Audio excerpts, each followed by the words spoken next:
Can you greet the person sit next to you and tell that person, greet that person, Happy Resurrection Sunday. All right. How was your Holy Week? Kamusta po Holy Week ninyo? I hope nakapagpahinga kayo ng matiwasay, nakapagnilay-nilay, and also you have recuperated for 1 week, no? At least 3 days man lang, no? And also during the Holy Week, how many of you here, you had a great time or more time to scroll in your social media? Meron ba dito? Nag-scroll sa social media? Wala. Wow, ang banal. Okay. Alright, sige.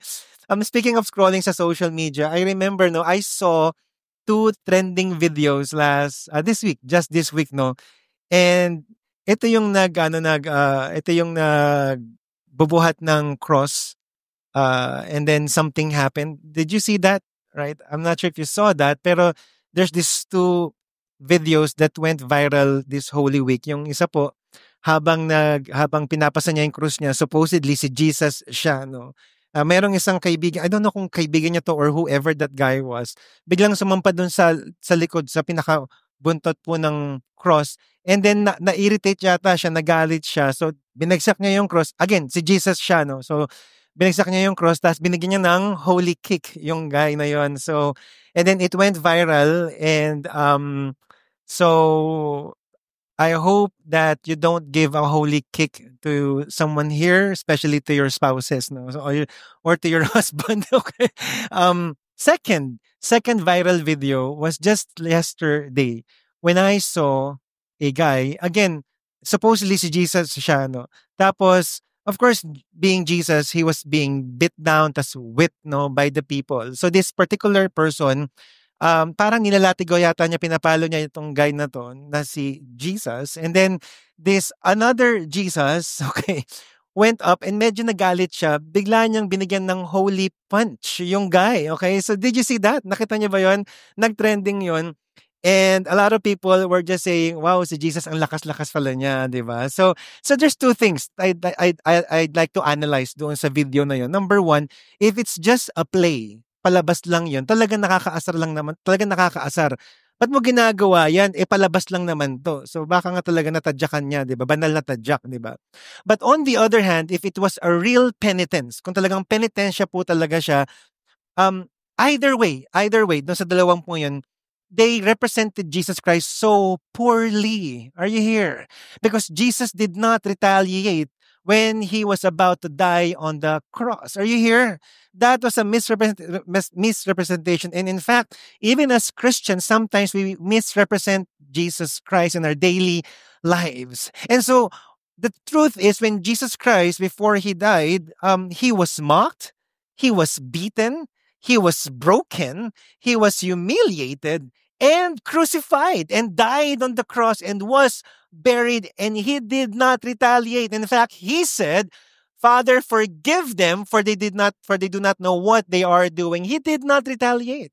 How many of you are glad that Jesus is a merciful God? Come on. Because if he was not a merciful God, maybe he would have summoned thousands of legions of angels, and they might have give them a holy punch. Di ba? Tayong lahat dito ngayon, di ba? But Jesus did not do that because he had to die on the cross and fulfill the Father's will. And the good news is this. How many of you are glad that Jesus did not stay dead? Come on. Cinema 4 and Cinema 3, how many of you are glad that Jesus is alive forever and ever, and he is with us, reigning with us, and he will return glorious, and we will be part of that in the last days. The resurrection is a real event in history. Totoo po siya nangyari sa history po. Some atheists and agnostic will say it did not happen, but the burden of proof is upon them because we have actually encountered Jesus Christ. How many of you have encountered Jesus Christ spiritually in your lives? That's why we're all here worshiping. And earlier we had the wonderful worship. Parang, Lord, kunin mo na kami. Sobrang grabe talaga yung worship time natin.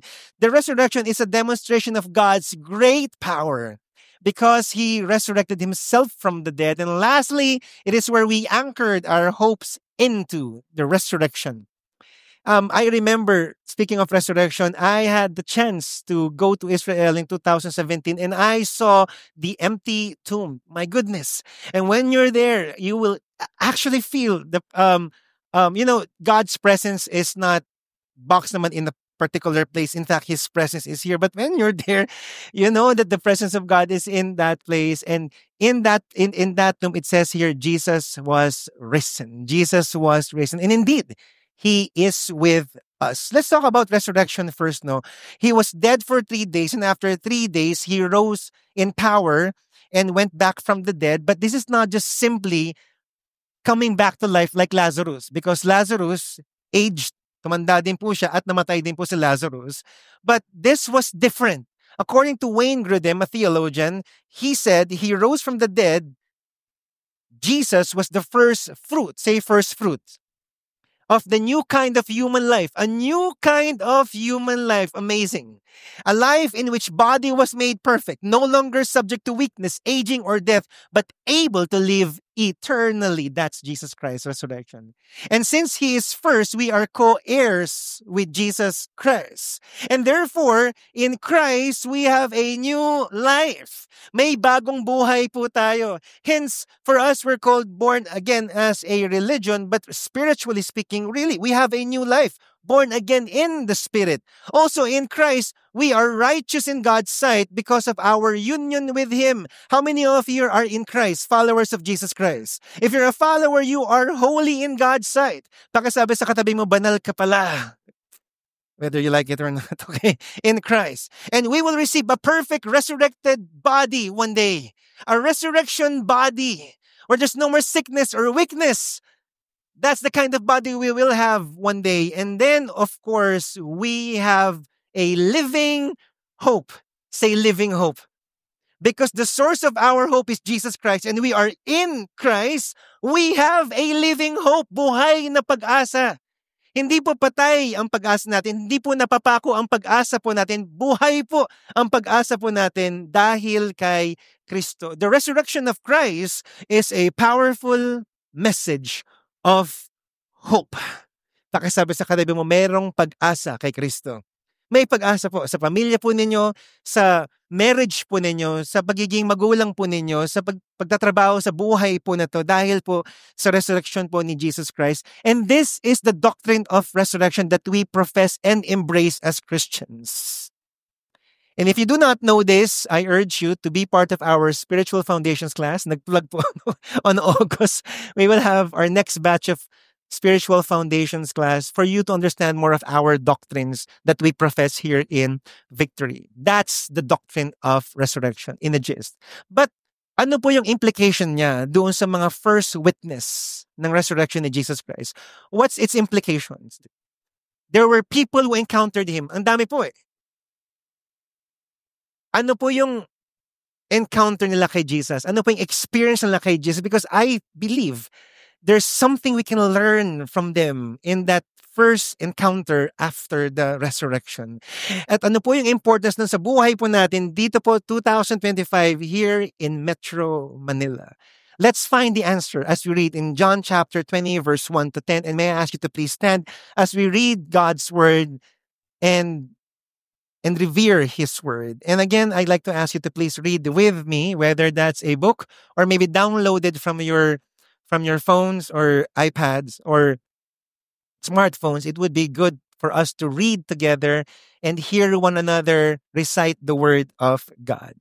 Verse 1, now on the first day of the week, Mary Magdalene came to the tomb early while it was still dark and saw that the stone had been taken away from the tomb. Verse 2, so she ran and went to Simon Peter and the other disciple, the one whom Jesus loved, and said to them, they have taken the Lord out of the tomb, and we do not know where they have laid Him. So Peter went out with the other disciple, and they were going through the tomb. Both of them were running together, but the other disciple outran Peter and reached the tomb first. And stooping to look in, he saw the linen clothes lying there, but he did not go in. Verse 6, then Simon Peter came following him and went into the tomb. He saw the linen clothes lying there and the face cloth which had been on Jesus' head, and not lying with the linen cloths, but folded up in a place by itself. Then the other disciple who had reached the tomb first also went in, and he saw and believed. For as yet they did not understand the scripture that he must rise from the dead. Then the disciples went back to their homes. Let us pray. Father, thank you so much for the reading of your word. This is your very word, and we revere your word, honor your word, and what a privilege it is, Lord God, that we can read your word here in a free nation, Lord God, when other nation they have to smuggle the Bible. Some of them they have a hard time reading your word. I thank you, Lord God, because we have the privilege of reading and reciting your word publicly. And may this word not just be recited, but may your word be lived out in our lives, be applied. And so glorify you, and may the world see who you are as we apply your word. May your word transform us today. In Jesus' name, amen. Amen. You may now take your seats. John chapter 20.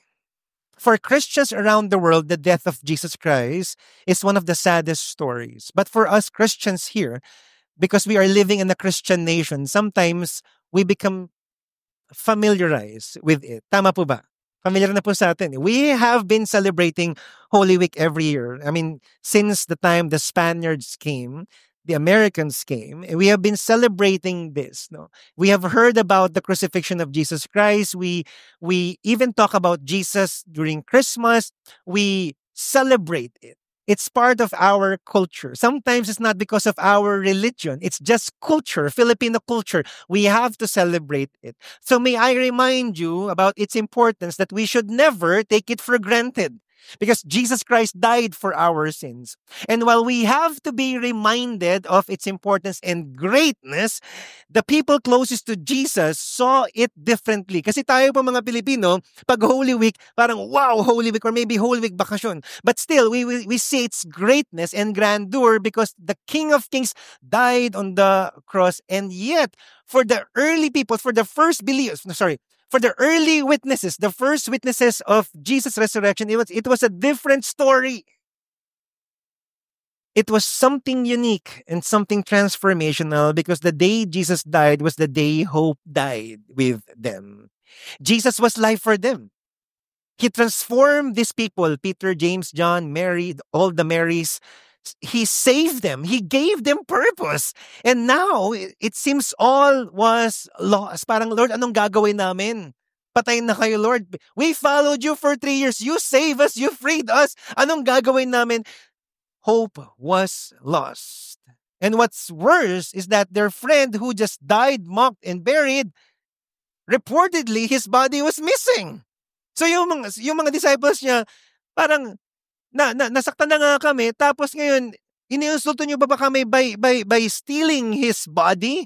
Sobrang sakit. I mean, if that was your dead loved one, namatayan kayo, tapos dinakaw pa yung katawan, sobrang sakit po talaga nun. But here's the thing.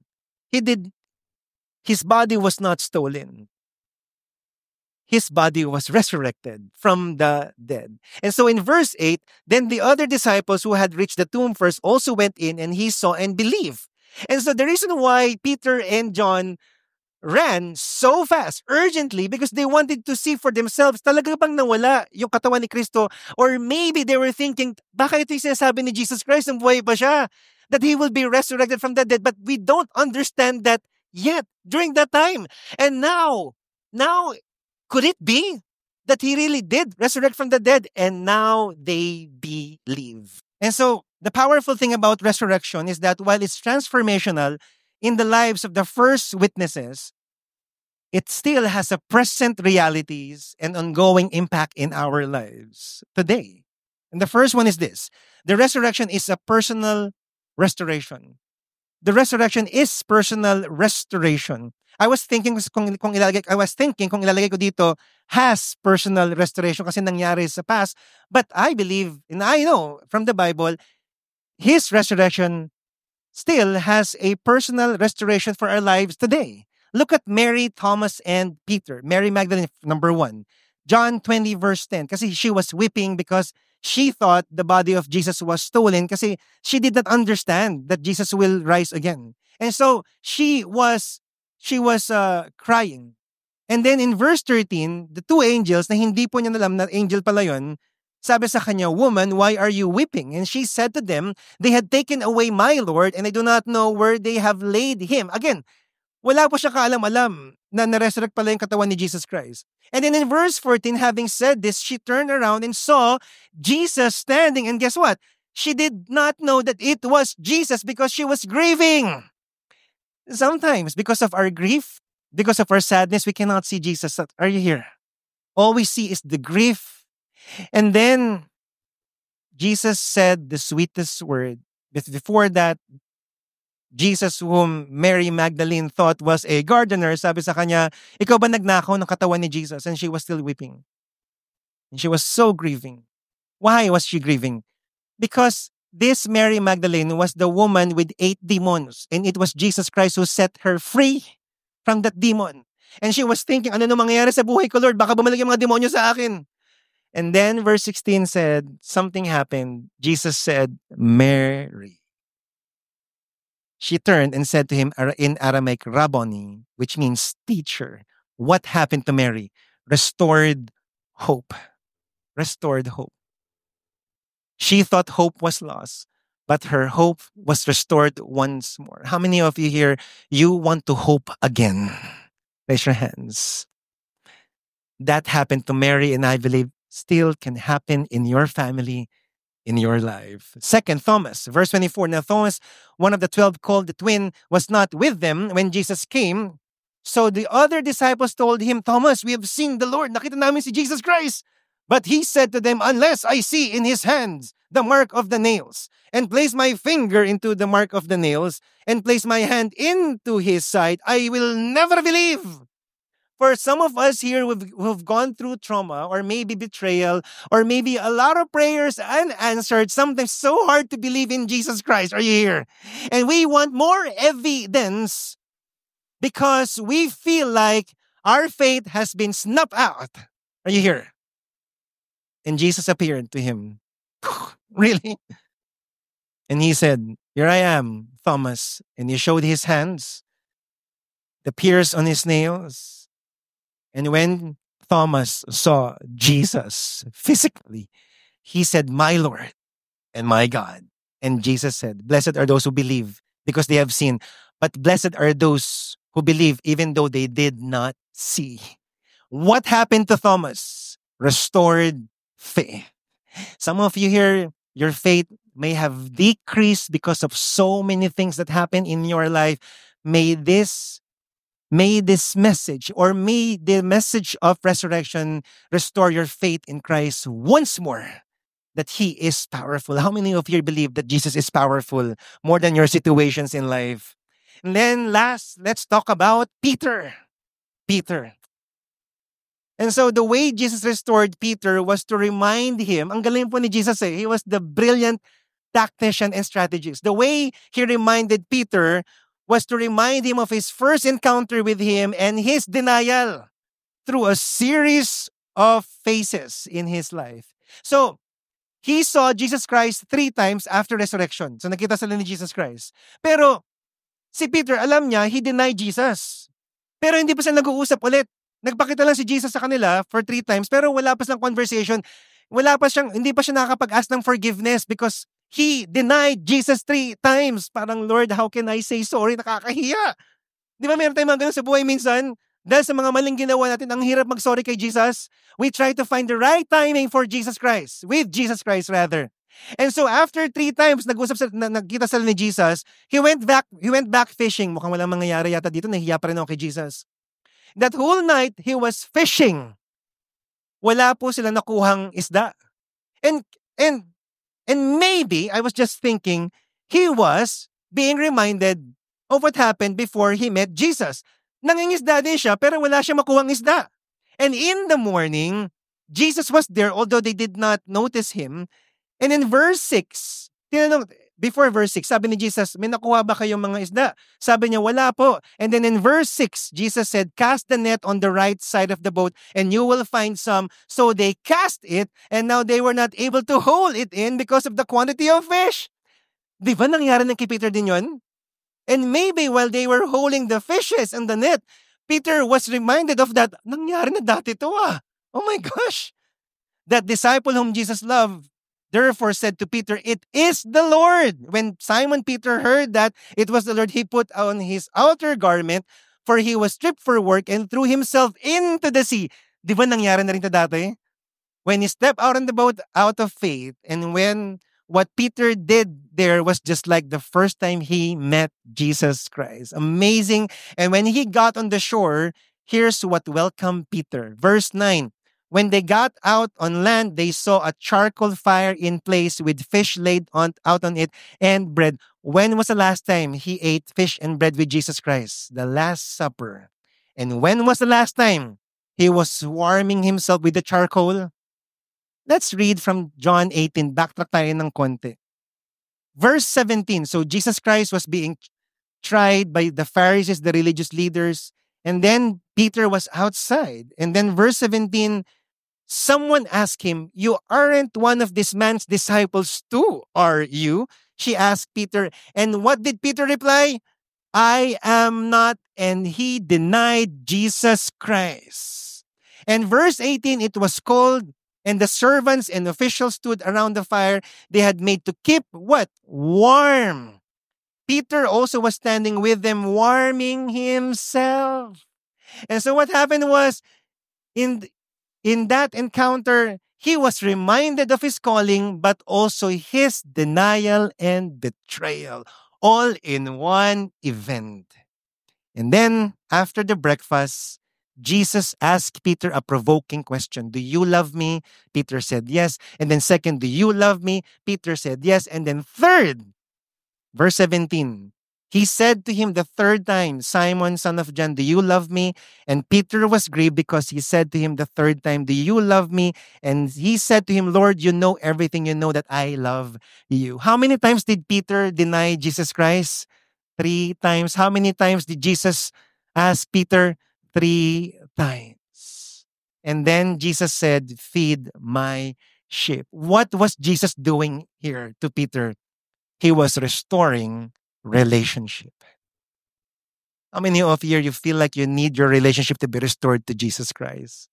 How many of you here, you have family members, you feel like, "Lord, I pray, my son, my daughter, or maybe your spouse, or maybe your friend, maybe tatay mo, Lord, I pray, here or his relationship with you would be restored." And Jesus can do that. How many of you believe that Jesus can do that? Yes, the resurrection is the hope that we cling into for the reality of our salvation. But for the early witnesses, individually, it was something else. They thought it was all over. For Mary Magdalene, "Lord, delikado ako, baka bumalik yung mga demonyo sa akin." For Thomas, "How can I have faith again?" For Peter, "How can I ask forgiveness? Lord, wala ka na." They were all broken. Say broken. They were all broken at a certain degree in their hearts. And that brokenness might haunt them for the rest of their lives. And it might haunt Mary, Peter, and Thomas. But thanks be to God, Jesus returned. It was so impossible for him to return, but nothing. How many of you are glad that nothing is impossible with God? Jesus returned, and one by one, something was restored in them, all because of Christ. And I believe, here's my word for you, in our deepest brokenness, the power of Christ's resurrection restores us. The power of Christ's resurrection restores us. And you know why this is true? Because if Jesus did not resurrect, then where do we get our hopes? Really? Because the Bible says if Jesus did not resurrect, then we are we are the people to be pitied most in the world rather. Mas kaakaawaan dapat tayo sa buong mundo kasi naniniwala tayo sa isang hindi nabuhay mong na muli. Kalokohan pa rin pinagagagawa nating lahat. And yet Jesus did not stay dead. He resurrected, and therefore there's hope. Where do we base our faith? How can we have a relationship with God when Jesus is the way, the truth, and the life? And Jesus resurrected from the dead, and therefore hope is possible. Faith is possible. Fellowship with Christ is possible. And if you feel you are lost, let me tell you, Jesus is still restoring broken people today. Can you encourage the person next to you and tell that person, Jesus can restore you? If you feel defeated, anxious, lost, hopeless, directionless, the answer is Jesus Christ. And let me tell you, the miracle of Christ's resurrection can be encountered today. How many of you are in need of a miracle right now? His resurrecting power is the miracle that you may be needing today. Second, the resurrection is a communal transformation. Communal transformation. Can you look around, back and forth? Back and forth, boss. Can you do that just for 3 seconds? Pati cinema trip po. 1, 2, 3, go. Can you tell those people, you are my community? Come on. Because we are a church. We are a church of Christ. And the resurrection is a communal transformation, which means all of us are being transformed. Let's look at verse 19. On the evening of that day, the first day of the week, the doors being locked, where the disciples were for fear of the Jews, Jesus came and stood among them and said to them, "Peace be with you." Bakit po sila takot? And again, collective fear po ito. Have you experienced collective fear before? Collective fear? You have experienced that in high school or college. Yung lahat kayo babagsak. Ibabagsak kayo ng teacher niyo. Next na ba yun? Babagsak tayong lahat. Okay? Di ba? That's collective fear. They had collective fear as well. Baka patayin sila ng mga disciples. Ng mga Hudyo. And so, let's talk about the disciples first. No? Most of them were strangers, uneducated, unworthy people. All were sinners. They were living under the oppression of Rome, but also the tyranny of legalism under the strict religious system. And then, they were all called by Jesus Christ, though they don't deserve it. They became a group, and the group became a church, and the church became a movement. And then they finally saw hope in Christ. Ikaw magliligtas sa amin sa Roman oppression and also the tyranny of legalism. And then on the night of betrayal, they saw Jesus Christ helpless for the very first time. And maybe they were still thinking, kaya ni Jesus to. And then Jesus died on the most shameful death on the cross. And for them, it was all over. Anong pinaggagawa natin sa mamatay kay Jesus Christ? Now we don't have purpose. We don't have meaning. We don't have direction. And we are living in fear. For if their master was crucified, how much more them? Di ba? Paano tayo lahat dito? And in verse 20, here's what Jesus said. When he has said this, he showed them his hands on his side. Then the disciples were glad when they saw the Lord. Of course, they were glad. Jesus, you're alive. Of course, who wouldn't be? Nabuhay si Kristo. Their master, their savior, their friend. Nabuhay ulit.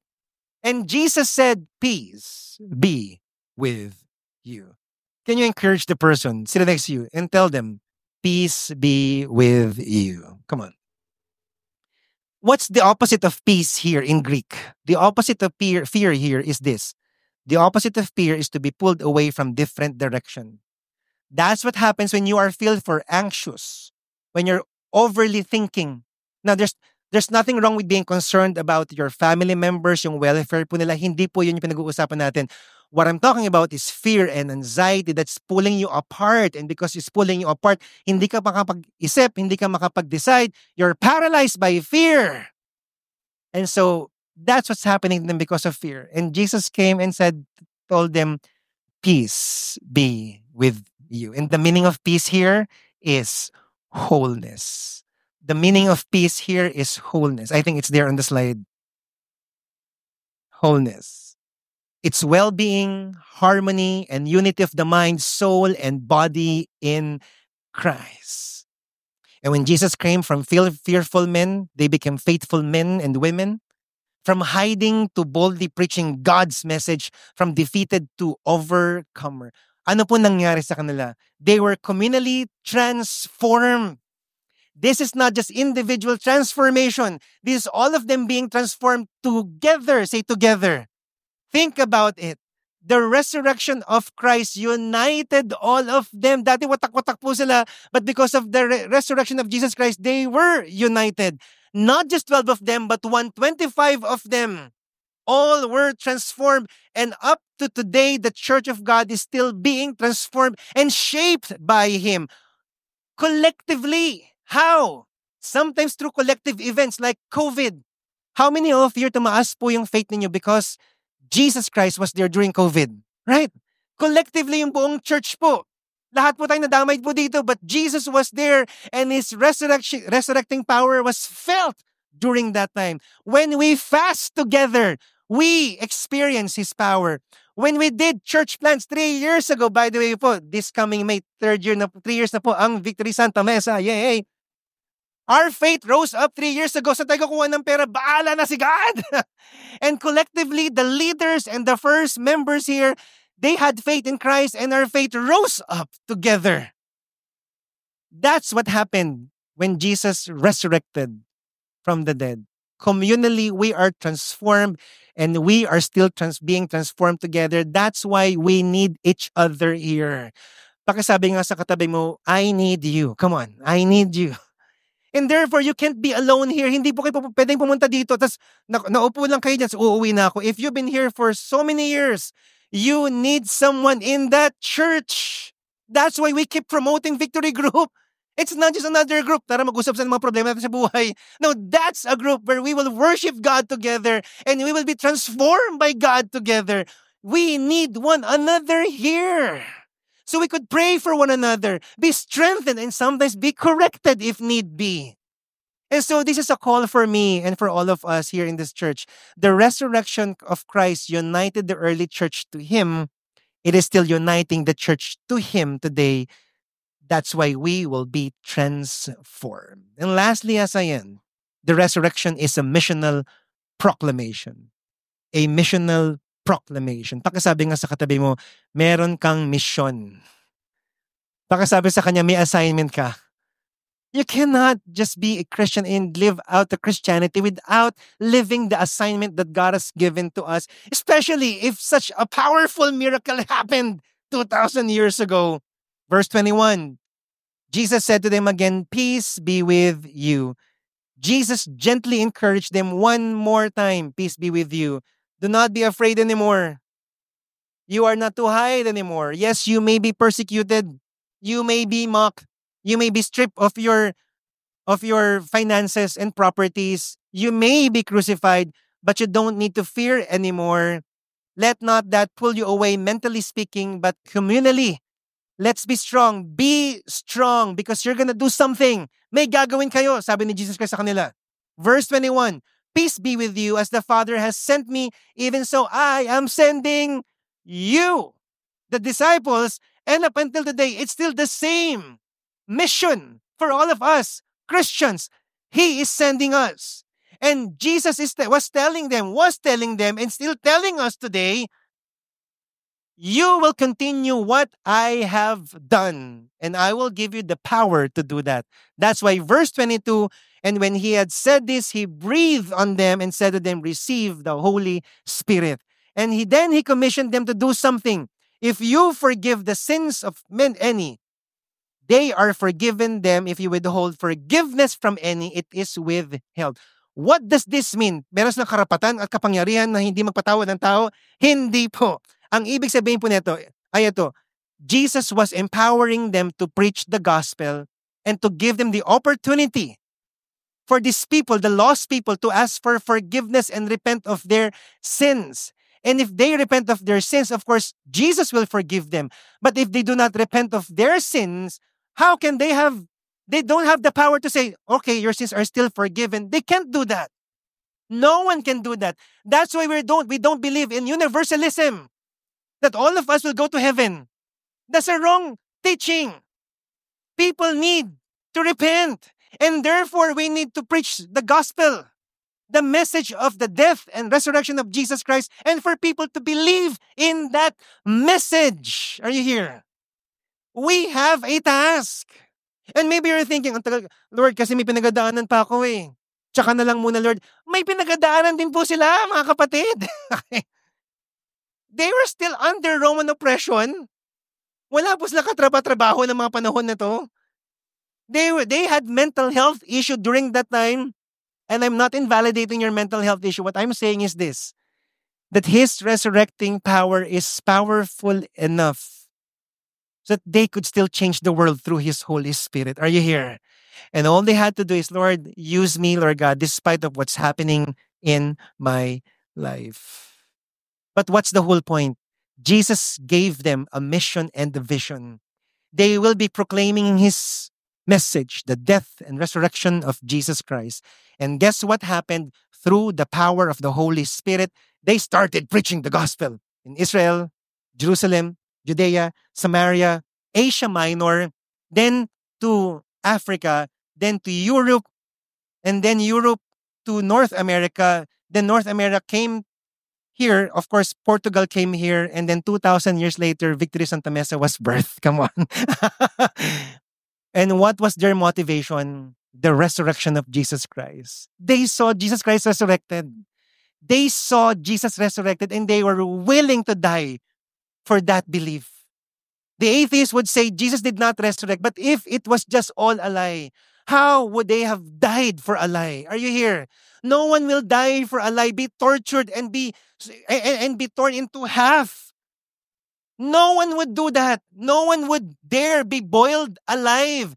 No one would dare be torched alive just for a lie. No, it happened in history, and they were willing to die for it.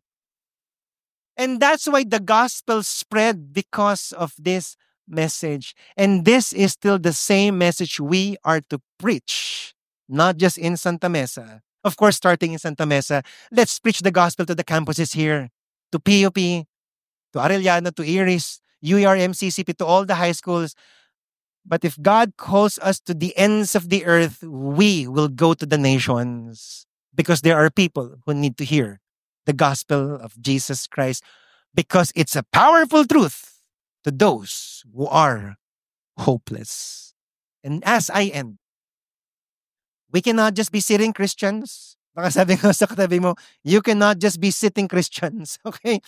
There is a great task ahead of us. So I implore all Christians here, it's time that we take our mission seriously. Jesus Christ died on the cross, but resurrected from the dead. That is a powerful message of hope to people living in hopelessness. And therefore, receive the power of Holy Spirit and be transformed from where you are right now to where God wants you to be according to His will. And why is this so important? Personally, ang pag-asa natin laging matitest. Tama ba? Your hope will be tested. Minsan nawawala pa nga yung hope natin eh. Uhaw tayo sa pag-asa. We want our faith to increase. Communally, our unity will always be tested. Our faith as a church will be tested. Missionally, there are thousands of lost people in Santa Mesa and millions in the Philippines and billions around the world. But here's my message for all of us this Resurrection Sunday. The resurrection of Jesus Christ is the ultimate message of hope for the hopeless, certainty for the uncertain, and restoration for the broken. And that's why we should never take this event for granted. We have to be grateful. We have to be hopeful. We have to be faithful. We have to be missional till the day He returns on earth. May this message brings us back to our ultimate hope. May this message transform us as a church. And I pray that Victory Santa Mesa will grow in quantity. I hope that thousands of people in Santa Mesa will be saved and will start attending this church. I hope that we could plant more churches, satellite churches within Santa Mesa, but not just grow in quantity. But I hope that all of us here will be more Christ-like. We will serve the poor. We will spread justice here in Santa Mesa. We will be a spreader of good news. We will be the image of Jesus Christ here in Santa Mesa. But more so, I pray that we would be able to spread the message around the world. Why? Because we have the ultimate message of hope. And in turn, more people will receive that hope, live that hope, share that hope. Happy Resurrection Sunday. Let's all stand right now.